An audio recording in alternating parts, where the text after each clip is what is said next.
आप सभी का हमारे चैनल पर बहुत बहुत स्वागत है। अब तक हमने पी प्रकार का सेमीकंडक्टर पढ़ लिया, एन प्रकार का सेमीकंडक्टर पढ़ लिया था। साथ में और कुछ बातों का अध्ययन किया कि पी प्रकार का सेमीकंडक्टर में किस प्रकार की अशुद्धि मिलाई जाती है, एन प्रकार के सेमीकंडक्टर में किस प्रकार की अशुद्धि मिलाई जाती है।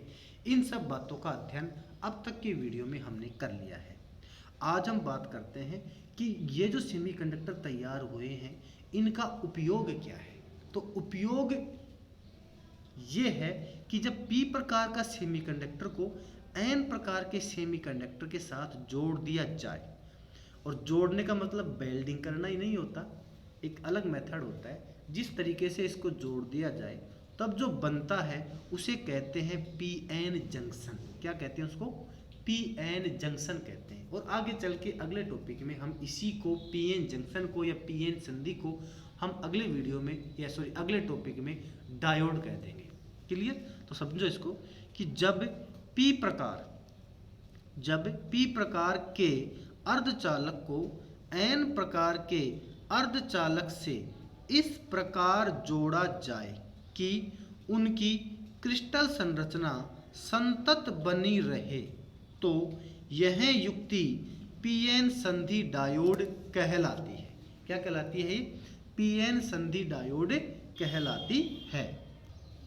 देखो आगे, जब पी प्रकार के अर्धचालक को एन प्रकार के अर्धचालक से जोड़ा जाता है तो पी के होल एन में तथा एन के मुक्त इलेक्ट्रॉन पी में गति करते हैं।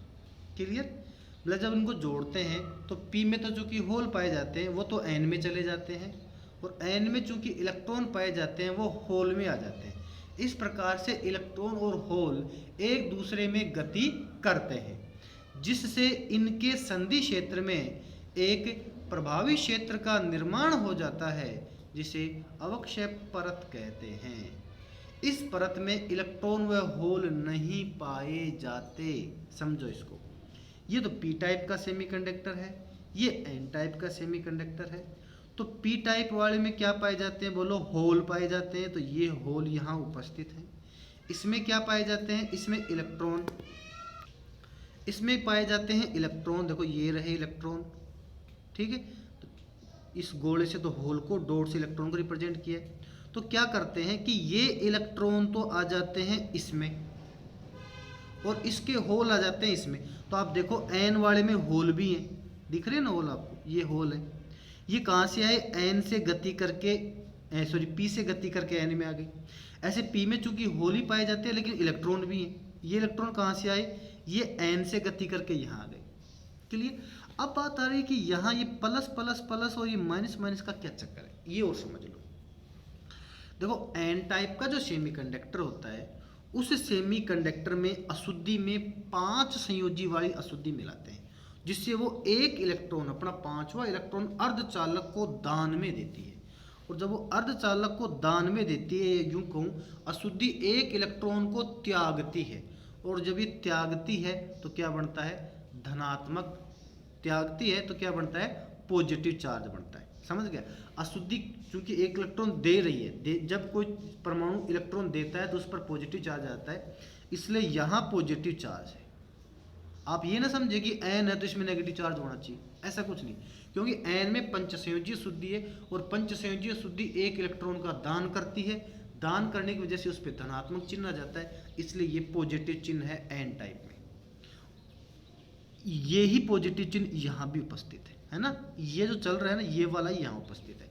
इसी प्रकार पी टाइप में चूंकि त्रिसंयोजीय शुद्धि मिलाते हैं, त्रिसंयोजीय शुद्धि में 3 इलेक्ट्रॉन होते हैं, इसलिए वो एक इलेक्ट्रॉन को अर्धचालक से लेती है, ग्रहण करती है। ग्रहण करती है तो जब कोई परमाणु इलेक्ट्रॉन को लेता है तो उस पर माइनस का चार्ज आ जाता है, इसलिए यहाँ पर ये माइनस का चार्ज उपस्थित है जो यहाँ तक इंक्लूड है। क्लियर? तो यहाँ इस पॉजिटिव को कहा धनात्मक दाता आयन, जो कि दाता आयन है, ये इलेक्ट्रॉन को देता था इसलिए दाता आयन है। ऋणात्मक ग्राही आयन, ये चूंकि इलेक्ट्रॉन को ले रहा है इसलिए इसे ग्राही आयन कहा गया है। अब इन दोनों के बीच में जब देखो, वास्तव में ये पी प्रकार का अर्धचालक यहाँ से शुरू होकर यहाँ तक है। आप ये ना समझो कि यहीं तक ही, ये यहाँ तक है ऐसे।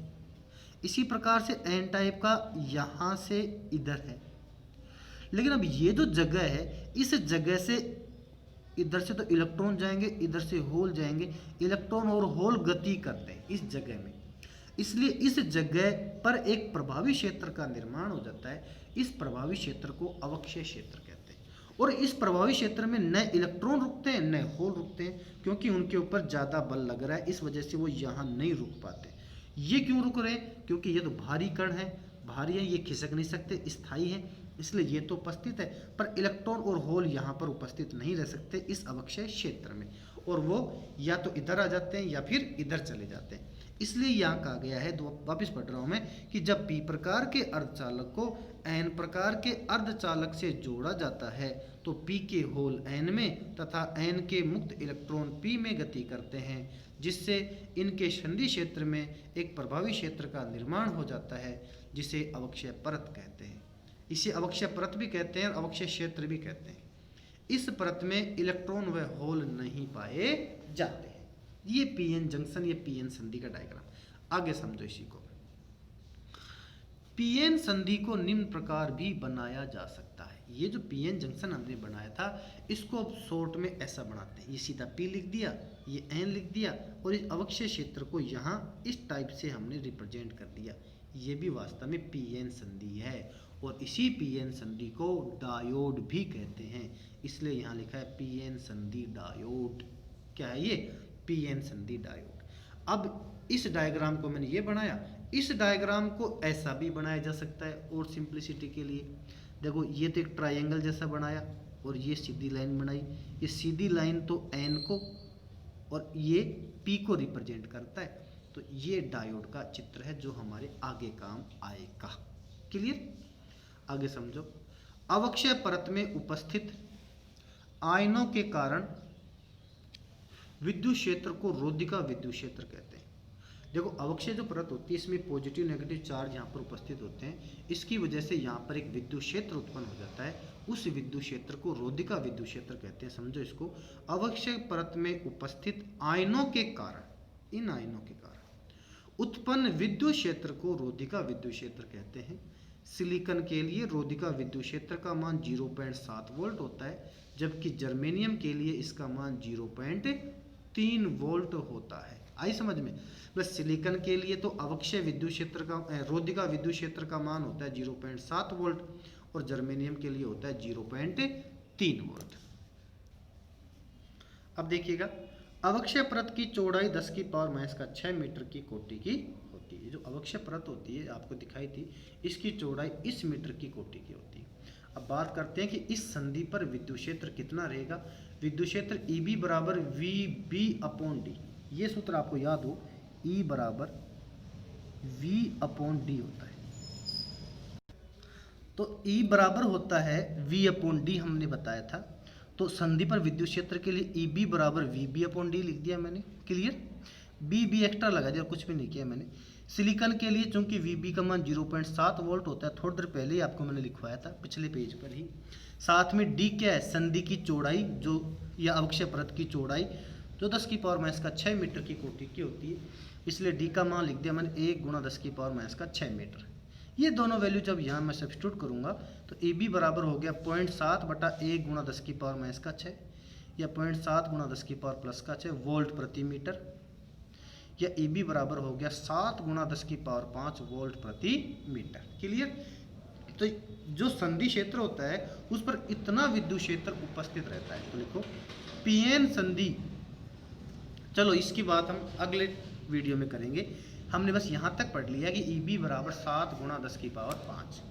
अगर अभी तक आपको कोई डाउट हो तो आप कमेंट सेक्शन में मुझसे पूछ सकते हैं। धन्यवाद।